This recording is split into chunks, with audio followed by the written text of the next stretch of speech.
and changing.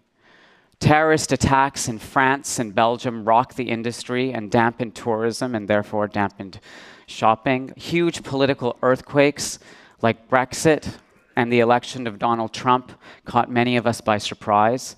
And our research suggests that next year will be no different. We are living in a time of great uncertainty.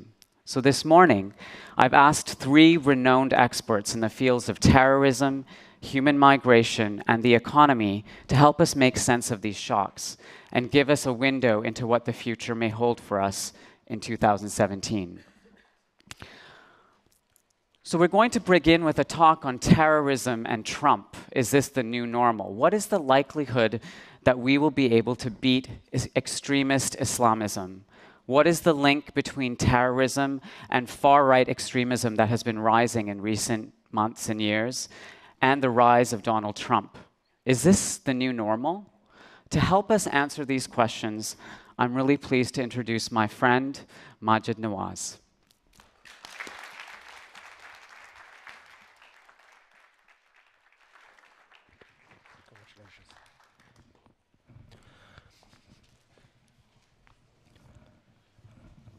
I'm 15 years old, and I'm walking down the road minding my own business. And I'm surrounded at the time, caught by surprise, by a group of neo-Nazis in a van out in what they call packy bashing, hunting people who look like me just to target us, and if they find us, to attack us with hammers, machetes, and screwdrivers. I'm surrounded by them. Grown men in their 20s, 5, 6, 7 or 8, I've lost count. But to a 15-year-old, it makes no difference. And it's incredibly intimidating. I think at the time that it's the end of my life. I've seen by this time 4 or 5, lost count, of the number of my friends who I've had to watch stabbed because of the fact that they look different. One of my friends had a hammer put to his head. One of them was stabbed because he stood up for me. Happened to be white, but he was deemed a blood traitor. On this occasion, a passerby, a good Samaritan, if you will, saw this young, scared 15-year-old, skinny teenage boy and decided that he should intervene. I don't remember his name. All I remember is that he tried to save me on that day. And instead, what happened is that these neo-Nazi skinheads held me back and decided to punish him for intervening in his attempt to defend me. And so as they forced me to watch, holding me back, they stabbed him on multiple occasions all over his body, and he fell to the floor as they cried and shouted and screamed at him that he was a blood traitor. I'm 24 years old. My hands are tied behind my back with rags. I'm blindfolded. I'm underground. Body is piled atop of body. I don't know where I am, but I know it's Cairo. I hear the crackle of electricity as people start to scream. And what I learn later is that they are being tortured on their teeth and their genitalia, being asked questions. I'm given a number. My number is 42. And from the first day, those numbers are called in chronological order, so that as number 1 is called, number 1 is led through this underground dungeon to the interrogation cell, where number 1 is then tortured, and the rest of us have to hear number 1 scream and plead for mercy. And then number 2 is called, and then number 3 and number 4, and so on. By the time number 41 is up next, this man who I've never met before nor since is crying like a baby and pleading me to help him, begging me. I say to him in Arabic, I say, "Brother, I don't know what I can do for you. I'm in the same position as you are." He says, "Please, help me, do something. You're unlikely to be electrocuted. You're British, I'm Egyptian. They're going to kill me." That struck a chord with me because I thought he's probably right. So I did what I could to help him, to give him some semblance of courage. I recited some passages from the Quran that I had committed to memory in an attempt to soothe his soul. It worked. The man thanked me and he said, "What's your name?" I told him, "My name is Maajid. Maajid Nawaz." He said, "Maajid, you're a good man." Then number 41 was called and he was led off to the interrogation cell. And I had to hear him scream as he was tortured.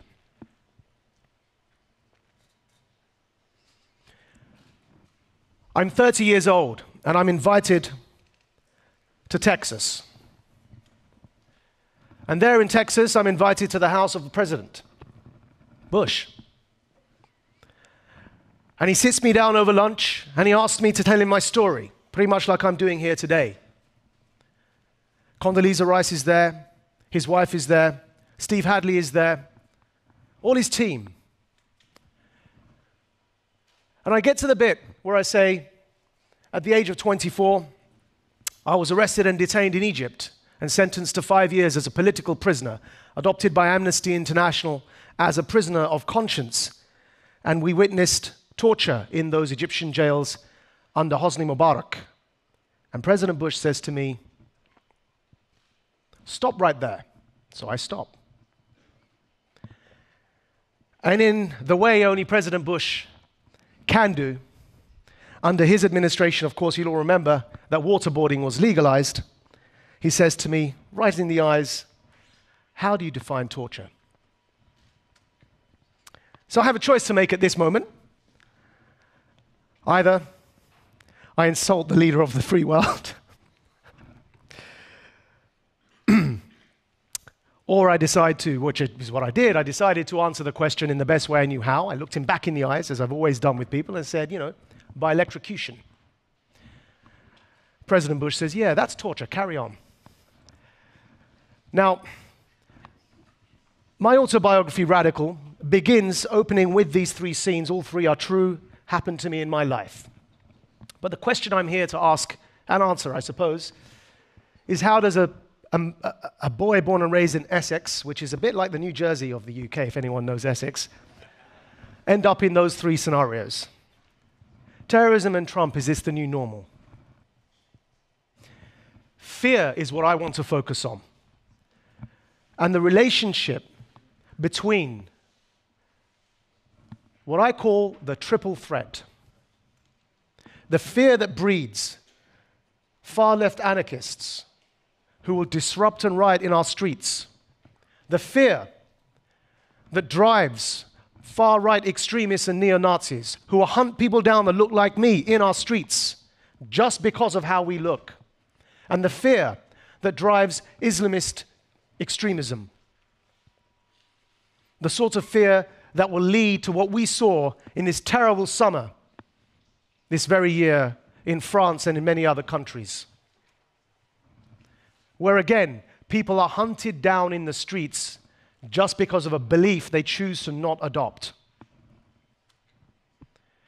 And fear is the one thing that all three of these extremisms have in common. And I call it the triple threat, the one thing that unites them the most, whether on the far left extreme, the far right extreme, or the Islamist theocratic extreme. The one thing, even though they hate each other, they hate even more than each other, is the hatred of Jews, interestingly enough. So you'll find anti-Semitism is rife in all three of these extremes. But it's fear that drives all of this. If you take your minds back to this 15-year-old me who was surrounded by neo-Nazis, what happened next? The man who was stabbed for sticking up for me, there were two choices I could have made. I could have continued to associate with people and have them stabbed because they chose to be my friends, or I did what I did, which was self-segregate and begin seeking out an alternative form of identity that didn't put people at risk, white people at risk, for being my friends. And so I began seeking out only those who looked like me. I did exactly what the racists wanted me to do. I began only associating, first of all, through hip-hop. I was, you'll see in the first part of the book, I was a bit of a b-boy. Some of you saw me wearing a bandana last night. I learned how to put those on when I was about 13 years old. First of all, through hip-hop, but then through hip-hop, in the 90s, hip-hop had a very strong black nationalist strand involved, the Nation of Islam, that led me through Malcolm X into an awareness around Islam, and through that, I began associating eventually only with Muslims. At that state, in that state, as scared as I was, as fearful as I was, and as the Bosnia genocide in Bosnia was playing out across the continent, I was found by somebody who knew exactly how to capitalize, how to exploit that fear, a recruiter to an Islamist organization. And all this recruiter needed to say to me was, look to Bosnia. These aren't brown or black Muslims being killed. They are white with blue eyes and blonde hair. And so if you think it's just a matter of skin color, you're wrong. And what's happening in Bosnia could be happening in London tomorrow. Because actually what Europe cannot tolerate is a Muslim presence. The recruiter very skillfully used real-world events that were happening at the time to play on my fear. And at the age of 16 years old, I left my hip-hop, I gave away all my vinyl, something I regret till this day. Some real collector's items. I put down my microphone. Well, clearly I haven't done that yet, but I put down my rapping microphone and I joined Hizb ut-Tahrir, the first Islamist organization to popularize the idea that Muslims must resurrect a caliphate globally. Founded in 1953 in Jerusalem and now present in almost every country in the world. Incites military uprisings against Muslim-majority regimes via military coups to establish in their wake a theocratic caliphate. This is a non-terrorist organization that works via military coups, not via killing civilians. But the term caliphate hadn't been heard of until this group came along. And I joined them at 16. I left home and I moved to London, another great area known for its wealth and opulence, East Ham. I joined Newham College. And the reason I joined Newham College was to take over that campus. I ran as president of the student union. My entire slate were activists with this organization, and we took over the students' union. Caliphate-espousing theocrats now controlled the students' union in Newham College. And we poisoned the atmosphere to such an extent, we divided people along religious lines that eventually, terribly sadly, one of my supporters, Saeed Noor, took what he had in his pocket, a machete that he called Abdul Jabbar, and murdered a young non-Muslim Nigerian student on that campus to cries of Allahu Akbar in what was probably Britain's first jihadist street murder. Ayatunde Ibn Ubay bled to death outside the campus of Newham College on the street. Saeed Noor and a couple of others were convicted, but the president of the student union, myself and my entire committee, were expelled from the campus, and rightly so, because our presence was deemed as divisive. That didn't deter me. I carried on with my activities. Eventually, when Pakistan tested its atomic bomb, the leader of this organization said that actually, for this caliphate, we need nuclear power. So can all those Pakistani members move to Pakistan and start recruiting from the army there in an attempt to create a nuclear caliphate? And that's what I did. Eventually, from Pakistan, once having set the group up there, I moved to Denmark and did the same in Denmark. And then, finally, I arrived in Egypt. And my attempt was to do the same thing under Hosni Mubarak's regime. 9/11 happened, and it caught us all by surprise. The security climate around the world changed drastically. There was intelligence sharing, and a few months after 9/11, on the 1st of April in 2002, my house was raided, and that brings you squarely to where I was put into the torture dungeons of Hosni Mubarak, and then eventually sentenced to 5 years in prison. But while all of that was happening to me, globally, Muslims were organizing and doing the same thing. Many Muslims were turning to theocratic extremism as a form of expressing their fear. Now, if all of that was triggered by neo-Nazi attacks, something else began happening. In Europe, as my co-religionists began organizing from fear and expressing themselves through fear, the white working classes were observing this and began becoming fearful themselves. Many of you may have heard of the English Defence League. It was at one point Europe's largest far-right street protest movement, mainly against Muslims. If you were to inverse my story, that's how the English Defence League were formed. Fast forward maybe a decade after my own brutalization by neo-Nazis, and many of my co-religionists became the brutalizers. And so as British troops were returning from service abroad, Muslim extremists would spit at them, would call them traitors, would hold up placards calling for their beheadings. And in direct reaction to the group that did that, now banned under our terrorism legislation, the group known as Al-Mahajirun, the founder is in prison, the UK leader is in prison. It's an offshoot of the group that I joined. It's an offshoot of Hizb ut-Tahrir. In direct reaction to this group's actions, this now banned terrorist organization, came the English Defence League. And so you see that there is a relationship all formed around fear. And they feed each other's narratives.